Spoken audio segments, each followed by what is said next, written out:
Hello everyone, am I audible to all of you?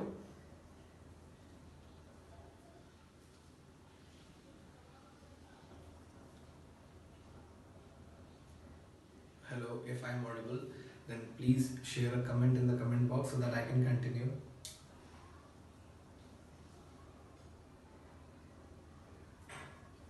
Waiting for your comments.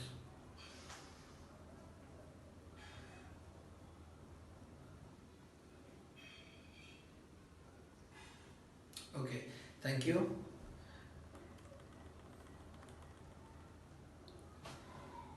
Hello friends, good morning.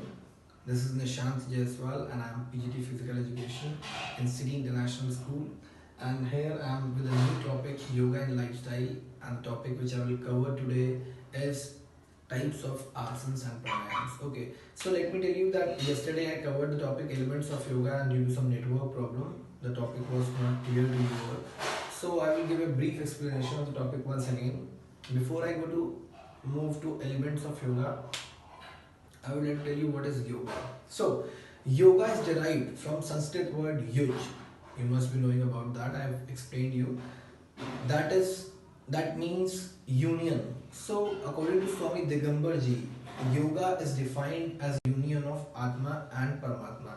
This is the definition that you need to write in your board exams whenever it is asked. Okay.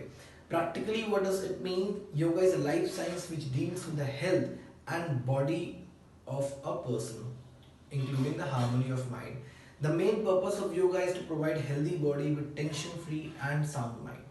Let me tell you that yoga always allow you to have a peaceful mind. Yoga relaxes your mind. Yoga relaxes your body to the optimum level. So it benefits you physically and mentally both. This means that when you do yoga regularly, then it keep you overall fit and therefore leads to a stress-free life ahead. Okay, so let me tell you there are 8 elements of yoga. Yam, Niyam, Asan, Pranayam, Pratyahar, Dharana, Dhyan, Samadhi. Okay, so let us discuss one by one. First element is Yama.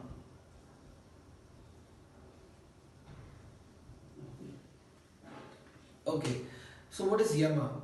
Yama are universal commandments or morality guidelines for good behavior in societies. In other words, these are the basic principles for the benefits of society. They are named as honesty, truthfulness, non-steal, absence of lust, etc.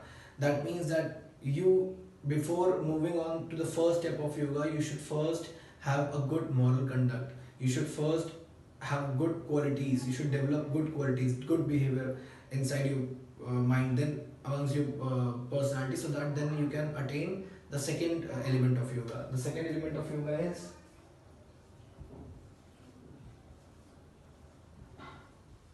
Niyam. Okay, the second element of yoga is Niyam. Niyam are the personal observances or self purification by discipline. These are the guidelines. When we say that Niyam Kanun. So Niyam are the timetable slots, the rules and regulations, the routine work. So that is considered as Niyam. In other words, these are the principles for making individual healthy. They are named as proper hygienic habits, diet, proper rest, proper sleep, proper routine work, etc. So, doing some work in a routine is known as niyam. Then third is asana. Asana. You all very well know asanas are the slow stretching activities performed to improve the whole body fitness. Asana is one of the important element of yoga because it develops your physical fitness and mental fitness also. Then fourth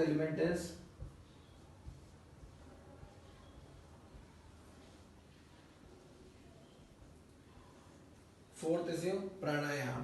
Okay, pranayam and asanas have differences in them.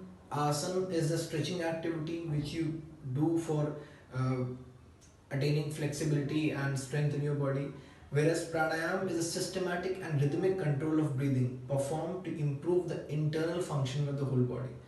Pranayams are basically based upon Purak, Rechuk, and Kumbhak. Let me write it down.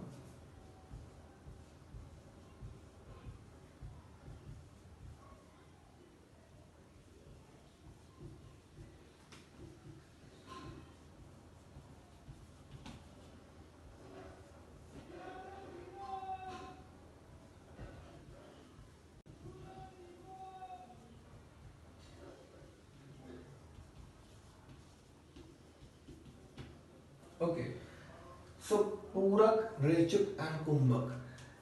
Purak means inhale, Rechuk means exhale, and Kumbhak means hold of breath. Listen, pranayam is basically based upon only these three processes, that is inhale, exhale, and holding of breath. All the pranayams have the different rhythmic control. Like when you play Casio or you play a keyboard, what happens that it has the same keys, but rhythm of each song is different. धुन सबकी अलग होती है. So pranayams you need to have control on the rhythm of breathing. So every pranayam has its own rhythm, and when you follow that rhythm in a proper way, then it affects your body in a good way. Okay, moving to the fifth element, that is pratyahar. I would like to tell you that elements of yoga is divided into two categories, that is first four categories and the next four categories. Okay, first four categories are the easy categories, and a person can follow these categories on his own. A person needs to follow these elements on his own, but the next four categories are related with the control of the sense organs, so they are need to be practiced under the guidance of a yoga guru or yogacharya. Okay, so let us discuss the fifth element, that is pratyahar.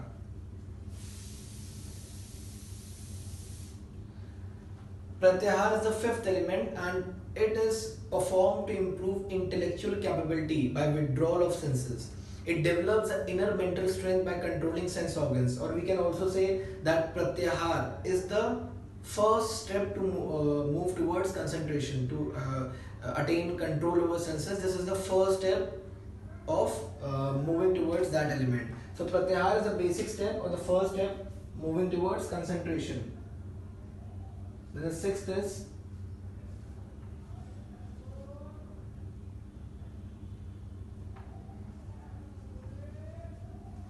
dharana.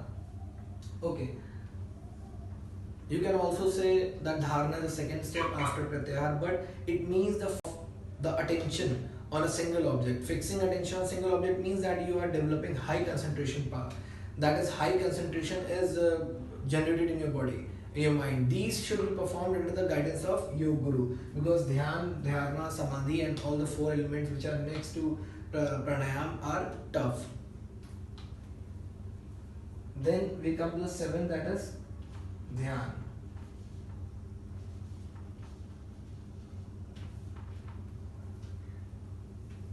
Dhyan is the process of controlling the mind through meditation. It is a climax, or you can say it is the maximum attainment of concentration. It develops high level of concentration. Dharana is the stage when you are about to achieve full salvation. So dhyan is the maximum concentration power. You can say that when Rishi Munis and they do some kind of yajna and all, they meditate for long duration of time, so they reach the ultimate concentration power, that is dhyan. Then last is samadhi.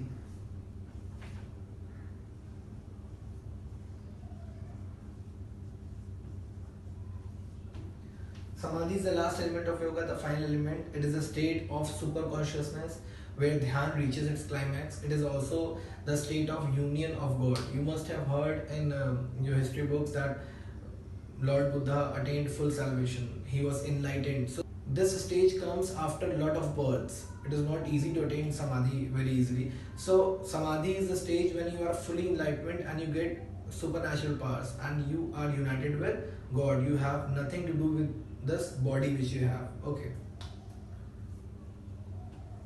So I hope that these elements are clear to you all. These are the 8 elements that I discussed yesterday, but network problem was the cause that you were not able to understand. So today I have discussed all these elements. Just let me know if you have any problem, so that I can move further to asanas.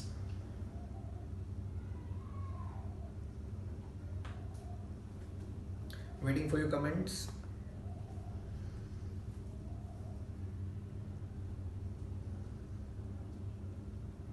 Okay, so now let us move to asanas. That is the third element of yoga. Let us discuss this element of yoga.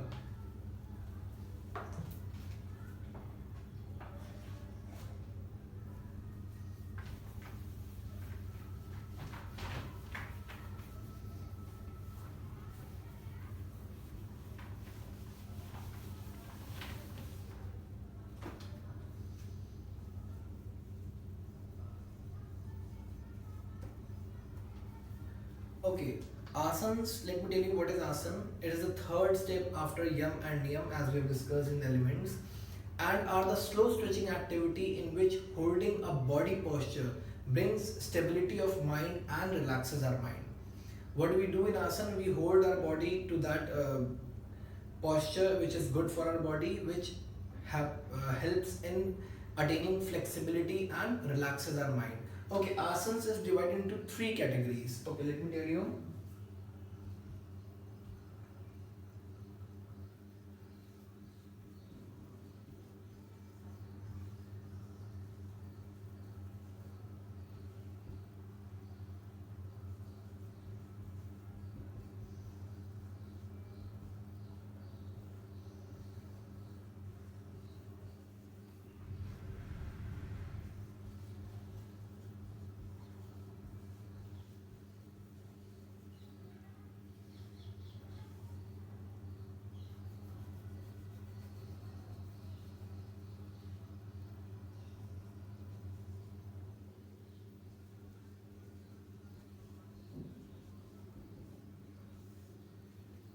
Okay, so they are divided into three categories. First is cultural asana, second is meditative asana, and third is therapeutic asana.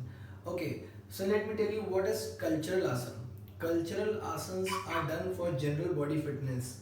Uh, Children, these are the asanas which are performed regularly on regular basis like Vajrasana, Bhujangasana, Garudasana, Tadasana. These all are the asanas which are cultural and can be performed by any person on regular basis as a regular warming up activity, Surya Namaskar.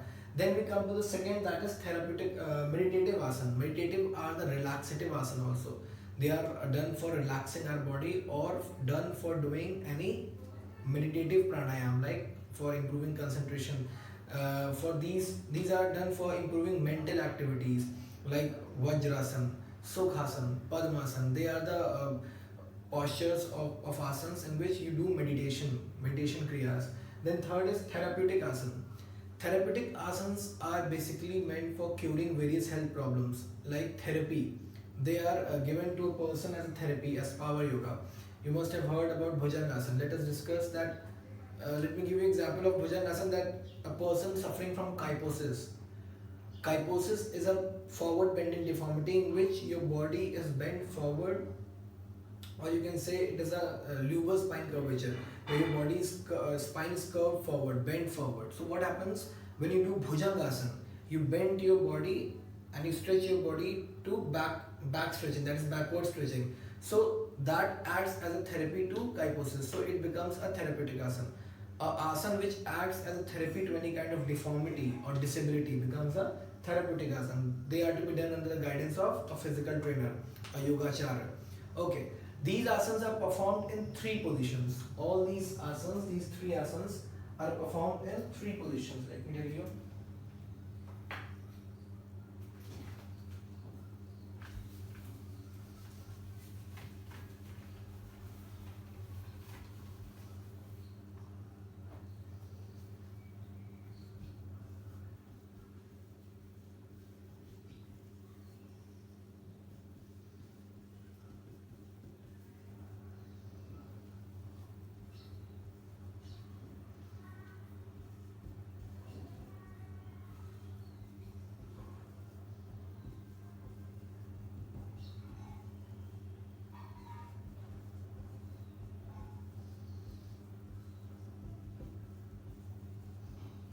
Okay. The first position is standing position. There are various asanas which are done in standing position like Tadasana, Garudasana and all. Second position is sitting posture. That is when you do the pranayams and asanas in sitting posture. That means you are sitting while doing the pranayam like Vajrasana, Sukhasana and Garudasana. Gomukhasana. And these are all are the asanas which are done in sitting position. Then we come to the third, that is lying posture. Lying posture or lying position is the position in which you do asanas while lying. There are two kinds of lying position. First is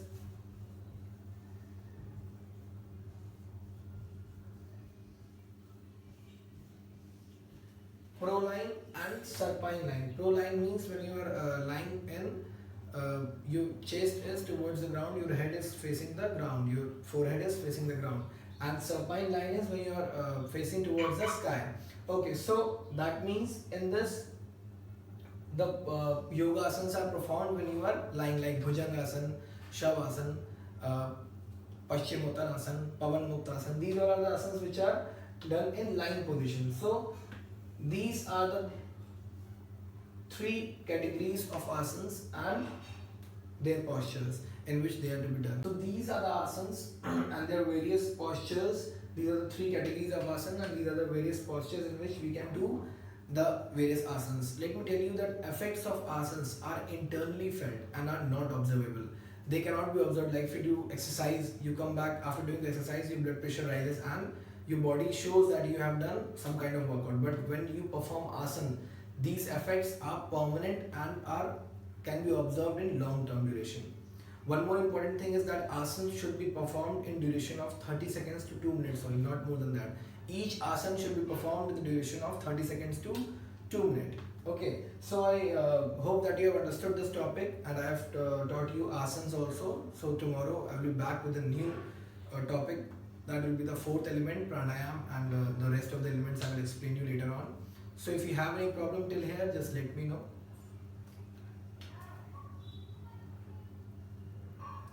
Thank you so much, all of you. I will be back again with a new topic tomorrow. Till that time, just cover this topic, and if you have any queries, just contact me on my WhatsApp number. Thank you.